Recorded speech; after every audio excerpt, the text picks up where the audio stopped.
क्या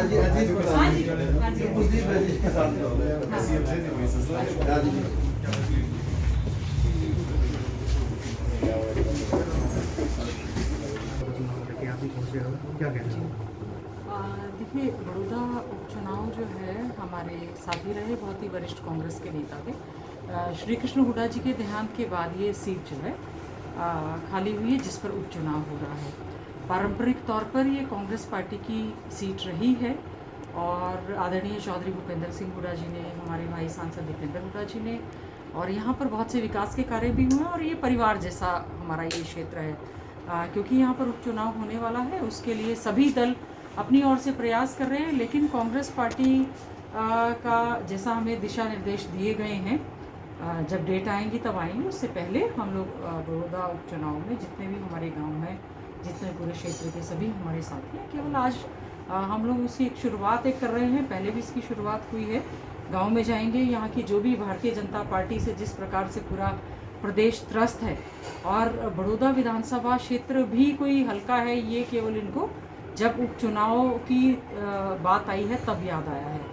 तो आज केवल जनसंपर्क के तहत सभी साथियों से मिलने के लिए यहाँ पर आने का कार्यक्रम है। लेकिन बीजेपी के दोनों के नेता जो है यहाँ जीत का दावा कर रहे हैं, अक्टूबर बड़ी कह रहे हैं कि कांग्रेस राज में विकास नहीं है। जिस समय देखिए कांग्रेस पार्टी का राज था, यही जेजेपी के लोग, जो पहले लोकदल था, और भारतीय जनता पार्टी के लोग एक बात कहते थे कि चौधरी भूपेंद्र सिंह हुड्डा जी ने केवल और केवल रोहतक, सोनीपत, झज्जर में काम करवाए हैं। इन्हीं की पुरानी स्पीचेस आप सारी निकाल के देख लेना, जिसमें ये लोग बार बार यही कह रहे थे कि केवल और केवल रोहतक, सोनीपत और झज्जर में काम हुए हैं। और आज सोनीपत में क्या इनको इतनी बड़ी बड़ी जो हमारी यूनिवर्सिटीज़ हैं, मेडिकल कॉलेज है, वही मेडिकल कॉलेज 100 साल के बाद यहाँ पर बीपीएस मेडिकल कॉलेज जो है यहाँ पर बना, बीपीएस यूनिवर्सिटी यहाँ पर बनी। यहाँ पर बल्कि रेल कोच फैक्ट्री आनी थी, जो कि ये सरकार जो है उसको अपनी इनकी पॉलिसीज़ नहीं है, कोई विजन नहीं है, उसकी वजह से ये रुक गई। नहीं तो हज़ारों लाखों युवाओं को यहाँ पर रोज़गार मिलता, इन्वेस्टमेंट होती, इंडस्ट्रीज फैक्ट्रीज और आती। जींद, गोहाना, सोनीपत, हमारी जो रेलवे लाइन है वो यहाँ से जुड़ी है। हमारा एजुकेशन हब बना सोनीपत जिला, राजीव गांधी एजुकेशन सिटी, जिसमें बड़े बड़े प्राइवेट संस्थान आए। National law university, Ambedkar national law university, जो कि हमारे समय में उसकी फाउंडेशन हो गई थी, उसकी बिल्डिंग बन रही थी, उसका कार्य जो है उस समय चल रहा था। अभी तक 6 साल होने वाले हैं, सरकार ने आज तक उसमें एडमिशन्स तक नहीं करवाए। और भी बड़ा इंफ्रास्ट्रक्चर है। और जहाँ तक मैं बड़ौदा विधानसभा क्षेत्र की बात करूँ, तो चाहे वो पीने के पानी की समस्या है, उसका समाधान की बात थी, इंटरनल रोड्स की बात थी, गलियों नालियों की बात थी, बिजली की समस्या का समाधान करने की बात थी। मैं तो भारतीय जनता पार्टी की सरकार से और जेजेपी जो उनका साथी है उनसे पूछना चाहती हूँ, आज से 1 साल पहले तो आप बीजेपी को गालियाँ दे रहे थे कि उन्होंने कुछ किया नहीं। अब आप ठीक है, आप उनके अलायंस में तो आप उनकी भाषा बोलेंगे, आप ज़रूर बताएं कि जब बड़ौदा हल्के में आदरणीय श्री कृष्ण हुड्डा जी ने 5-5 करोड़ रुपए विधायक निधि कोष के दिए जाने की बात की, जब उन्होंने, उनकी तरफ से भी एस्टिमेट्स गए थे, हमारे भाई जगबीर मलिक जी भी उसको फॉलोअप कर रहे थे, 1 रुपया तो उन्होंने आज तक दिया नहीं। अब क्योंकि उपचुनाव है तो मुख्यमंत्री जी भी आना चाह रहे हैं, उनके मंत्रियों को भेज रहे हैं, दूसरे लोग भी आए हैं, तो उनसे पूछेंगे कि उपचुनाव है तभी आपको ये कॉन्स्टिट्यूंसी की। वैसे तो आप कहते हैं सबका साथ सबका विकास, हरियाणा एक, हरियाणवी एक, और 90 विधानसभा क्षेत्र हमारे लिए एक है, तो फिर क्यों इस क्षेत्र की पूरी तरह से अनदेखी हुई? यहाँ की जनता बहुत ही ज़्यादा समझदार है। कांग्रेस के प्रति, कांग्रेस की पॉलिसीज़ के प्रति उनकी एक आस्था है। आदरणीय चौधरी भूपेंद्र सिंह हुड्डा जी के साथ उनका एक लगाव है, भाई दीपेंद्र हुड्डा जी के साथ लगाव है, और हमारे जितने भी यहाँ के विधायक हैं उन्होंने बहुत ही अच्छे ढंग से इस क्षेत्र की सेवा करने का काम भी किया। मैम 53 साल की विधानसभा हो चुकी है बड़ौदा जी। 65 साल से पुरानी समस्या किसानों की, पानी जल भराव की, जी। ना तो कांग्रेस पे समाधान हुआ, ना इनेलो पे हुआ, ना बीजेपी पे हो रहा है। आप कह रहे हो कि विकास कराया हमने बड़ौदा विधानसभा में, कहाँ? देखिए, जो जल भराव की समस्या है, न केवल वो विधानसभा बड़ौदा की, लेकिन बहुत सारे क्षेत्र ऐसे हैं जिनकी समस्या है। मुझे भी याद है मेरे क्षेत्र में भी इस तरह की कोई समस्या थी, तो उस समय पॉलिसी भी बनाई गई और सॉइल टेस्टिंग वगैरह का रखा गया कि जहाँ पर जल भराव लगातार होता है वहाँ पर भी सरकार की ओर से, जब किसान वहाँ पर फसल नहीं बो पा रहे हैं, तो वहाँ पर भी मुआवजा देने का एक शुरुआत की जानी चाहिए कि जब आप फसल का खराब हो जाती है तो फसल जो बर्बाद होती है उसका मुआवजा देते हैं, तो जहाँ हम फसल नहीं बो पा रहे हैं उसका भी मुआवजा दिया जाना चाहिए। साथ ही साथ में जहाँ भी जल भराव की समस्या है उस क्षेत्र में या तो किसी प्रकार की, जैसे एग्रीकल्चर यूनिवर्सिटी साथ से टाइप हुआ था या मुरथल यूनिवर्सिटी से हुआ था, कि वहाँ पर किसी भी प्रकार से कोई प्लांटेशन करवा दी जाए या और कोई ऐसा समाधान कर दिया जाए, तो ये आपकी जायज़ बात है। इसके समाधान के लिए हम लोग प्रयासरत थे और आगे आने वाले समय में भी हमारा प्रयास रहेगा कि जहाँ भी इस तरह की समस्याएं उस टाइम में आपके कांग्रेस के राज में 10 साल थे, उसमें एक बार किसानों को मुआवजा मिला था उस टाइम। जी देखिए बनवासा जी गढ़वाल इन किसानों को जी देखिए, इसको पॉलिसी में इंक्लूड करने की बात हमेशा कांग्रेस पार्टी ने उठाई और आज भी हमारा प्रयास रहेगा कि जैसे आप बनवासा और दूसरे गांवों की जो बात कर रहे हैं जहाँ पे जलभराव है, जहाँ भी हरियाणा के जिन भी हिस्सों में जलभराव की स्थिति कई सौ एकड़ पानी की वजह से, जो परमानेंट सेम की वजह से जो खराब है, वहाँ पर ज़रूर ये पॉलिसी में शामिल होना चाहिए कि जो किसान जिनकी ज़मीनें हैं, जिनसे न केवल फसल की बर्बादी बल्कि पशुओं में भी बीमारी लगती है, इंसानों में भी बीमारी लगती है, तो उसका समाधान भी होना चाहिए और साथ ही साथ उसका मुआवजा मिले, हम उसकी मांग भी करें। शामड़ी की सड़क है नहीं 20 साल से पुरानी है, आपका राज भी 10 साल से था, वो भी नहीं बन पाई है। इसीलिए हम लोग आप कह रहे हैं ना 10 साल में विकास कराया है, 10 साल में कि बड़ौदा विधानसभा का विकास बता रहा हूँ। आप 6 साल में बता दें बीजेपी ने क्या करवा दिया। एक सड़क आप गिनवा रहे हैं, हमने तो बड़े बड़े हाईवेज 4 लेन, हमारा मुझे अच्छे से याद है कि जिस समय यहाँ पर हम आए थे, सीपी जोशी जी आए थे और 4 लेन जी हमारे सभी साथी हैं, लोकल है। बाकी देखिए जो समस्याएं हैं, क्योंकि आज भारतीय जनता पार्टी प्रचार प्रसार तो बहुत ज़्यादा करती है, काम इन्होंने कुछ किए नहीं। मान लीजिए हमारे समय में कोई सड़क रह भी गई है, जैसा कि हमारे भाई बता रहे कि वो बनी भी थी, है ना, बनी भी थी, मान लीजिए टूट भी गई है, तो बीजेपी सरकार बताए या जेजेपी के पीडब्ल्यूडी मिनिस्टर हैं या मार्केटिंग बोर्ड उनके पास है, तो वो बताएं कि उन्होंने इस राज्य में आके किया क्या है। तो हमारा तो आज केवल आने का मकसद जो है इस क्षेत्र में। कल डिप्टी स्पीकर पहुंचे थे कुमार जी, तो उन्होंने कहा है कि कांग्रेस पार्टी तो धड़ों में बटी हुई पार्टी है जी, ठीक है। भूपेंद्र हुड्डा एक बार भी जो है अपने पूरे विधायकों के साथ इकट्ठा करके मीटिंग करके दिखाई, चैलेंज किया उन्होंने। कोई बात नहीं, डिप्टी स्पीकर को 6 महीने किस पार्टी में थे? 6 महीने पहले तो वो दूसरी पार्टी में थे, उन्होंने कहा जी वो पार्टी सही नहीं है, अब इसमें आ गए, डिप्टी स्पीकर बन गए, तो इनकी बात कर रहे हैं। आदरणीय चौधरी भूपेंद्र सिंह हुड्डा जी हमारे लीडर ऑफ अपोजिशन हैं, पूर्व मुख्यमंत्री हो रहे हैं और पूरे क्षेत्र और पूरे विधायक उनके साथ हैं, और साथ ही साथ में हमारी पार्टी के अध्यक्ष हैं कुमारी शैलजा जी हैं। हम लोग सब इकट्ठे मिलकर हम लोग जो है चुनाव लड़ेंगे। और जहाँ तक भारतीय जनता पार्टी के आप जो नेता अब आएंगे, उनसे आप ज़रूर पूछें कि फिर क्या कारण रहा कि पूरा का पूरा मंत्रिमंडल हार गया, क्या कारण रहा। वो तो हमारी टिकटें 1-2 गलत बट गई, उसकी वजह से वित्त साहब या 1-2 लोग जीत गए, अदरवाइज तो ये पूरा मंत्रिमंडल इनका साफ हो गया था। और अब जो है, अब आप अभी भी आप देख लीजिए, भारतीय जनता पार्टी के जो विधायक हैं, न केवल भारतीय जनता पार्टी के विधायक, जो जजपा के विधायक हैं, वो पूरी तरह से मुखर होकर अपनी ही सरकार के खिलाफ बोल रहे हैं। आपने रामकुमार गौतम जी को सुना होगा, वो बोल रहे हैं, बबली जी बोल रहे हैं, इंडिपेंडेंट विधायक हैं हमारे महम से बलराज कुंडू जी, पहले वो उनके समर्थन में थे, अभी तो सरकार बने 6 महीने भी नहीं हुए। 6 महीने के अंदर अंदर ही जो कि उनके अलायंस हैं या इंडिपेंडेंट एमएलए जिन्होंने बीजेपी को सपोर्ट दिया था, वो भी उनके खिलाफ बोल रहे हैं।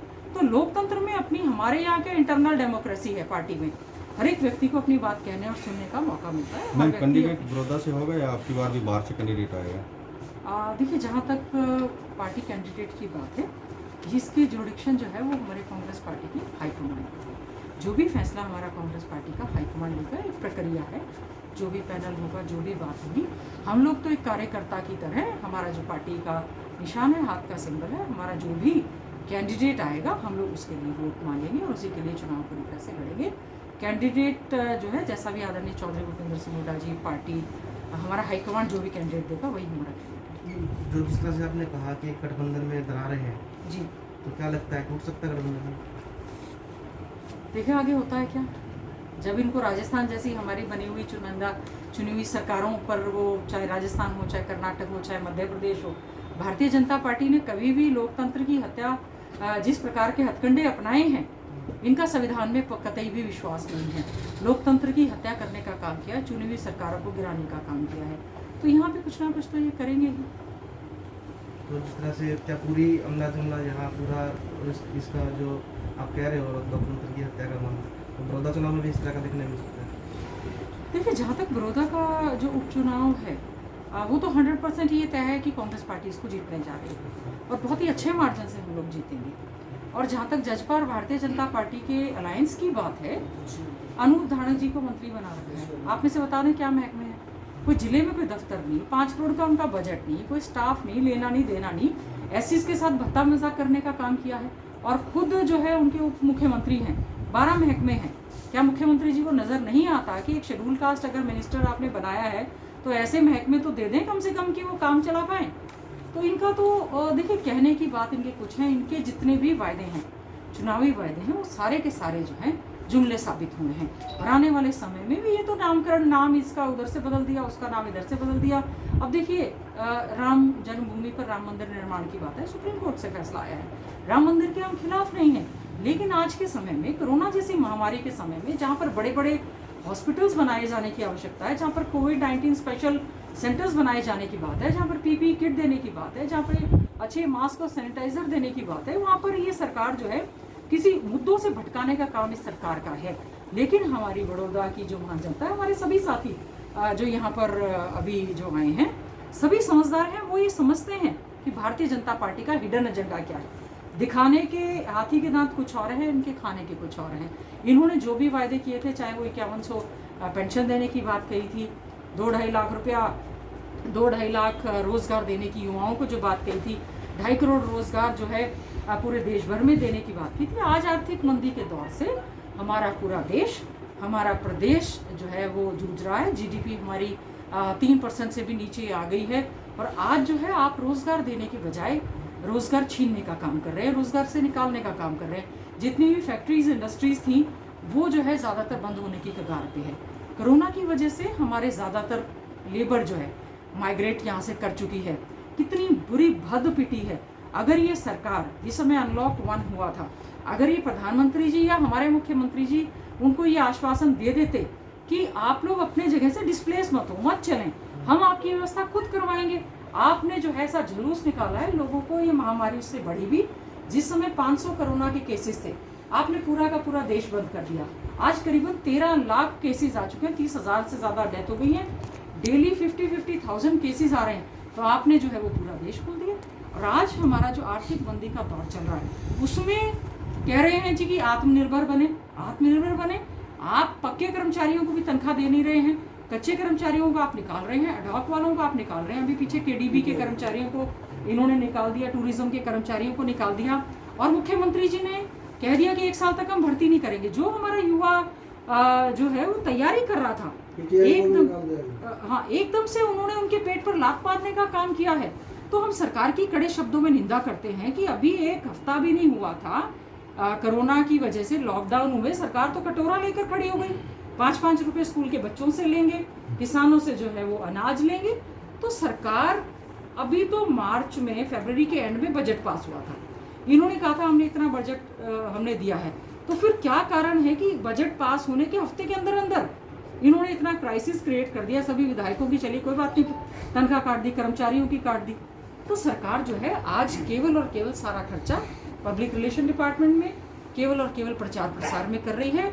ना किसानों को फसलों के दाम मिल रहे हैं, ना बच्चों को स्कॉलरशिप स्टाइफंड मिल रहा है, ना ही महिलाएं हमारी। आज क्राइम रेट में देख लीजिए, सोनीपत की अगर मैं बात करूं, क्राइम रेट इतना ज़्यादा बढ़ चुका है। ये केवल हम लोग नहीं कह रहे हैं, ये national bureau of crime of India के जो नेशनल आंकड़े हैं उसके हिसाब से हरियाणा में सबसे ज़्यादा क्राइम बढ़ रहा है। डेली मर्डर हो रहे हैं, चोरी हो रही है, डकैती हो रही है।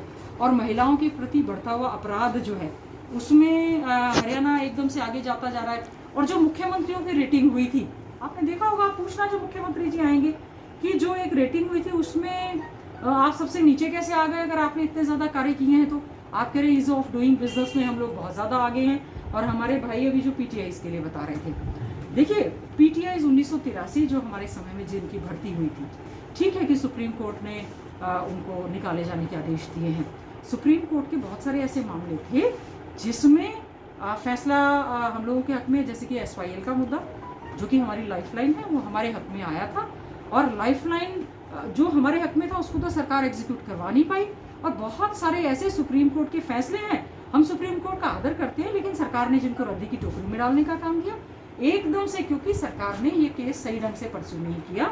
इस वजह से, क्योंकि क्राइटेरिया, बहुत सारी नौकरियां ऐसी हैं जो कि सरकार के समय में, चाहे तहसीलदारों का पेपर लीक करने की बात हो, चाहे प्रोफेसर्स वाले में क्राइटेरिया फिक्स करने की बात हो, चाहे HCS की जो मेन एग्जाम्स हुए थे उसमें जो है एग्जाम जब हुए उसमें पेपर लीक करने की बात हो, गलत प्रश्नों की बात हो, जुडिशरी के पेपर लीक, यहाँ तक स्कूल एजुकेशन डिपार्टमेंट के जो एग्जाम्स हो रहे थे उसमें 10वीं और 9वीं तक के एग्जाम्स जो है इसमें हुए, तो मेरा सरकार से ये अनुरोध है कि सहानुभूति पूर्वक विचार करते हुए उनके परिवार जो कि 10-10 साल से हमारे स्पोर्ट्स में इतनी अच्छी अपनी सेवाएं दे चुकी हैं, सरकार जो है कोई ना कोई ऑर्डिनेंस लाकर, कोई ना कोई रास्ता निकालकर संवैधानिक तौर पर इन पीटीआईज की दोबारा से ज्वाइनिंग कराए। वैसे भी सरकार को ये हिदायत दी गई थी कि लॉकडाउन के 5 महीने के बाद आप इसकी प्रक्रिया भर्ती की शुरू करें, लेकिन सरकार ने उसका इंतज़ार नहीं किया और एकदम से इनके पेट पर लात मारने का, नौकरी से इनको हटाने का काम किया। और इसमें से करीबन 50 के करीब ऐसे हमारे पीटीआईज हैं जिनकी कि ड्यूरिंग द सर्विस उनकी डेथ हो गई। उनकी जो विडोज़ हैं या जो विडोवर हैं या उनके पेंशन के सहारे जिनके बच्चों का लालन पालन हो रहा है, उनकी और भी सरकार देखे। इस तरह से निर्दयी ना होते हुए फैसला लेकर पीटीआईज को जो है वो ज्वाइनिंग करने का काम करें। ज्वाइनिंग के साथ साथ जो लंबित भर्तियां हैं, बहुत से जेबीटी ऐसे हैं करीबन 6 साल से 7 साल होने वाले हैं। जो एचटेट का एग्जाम होता है उसकी एलिजिबिलिटी पहले 5 साल थी, अब उसकी एलिजिबिलिटी जो है वो 7 साल है। हमारे समय में जेबीटी की जो हमने भर्ती की थी, मुश्किल से इन्होंने उसकी ज्वाइनिंग कराई। अब जो है 6 साल में इन्होंने कोई भी जेबीटी की भर्ती नहीं निकाली, जिससे जो हमारा ये, तो सरकार नौकरी निकालने की बजाय नौकरी से निकालने का काम कर रही है। तो इन्हीं चीज़ों का जवाब बड़ौदा की जनता उपचुनाव में देने का काम करेगी।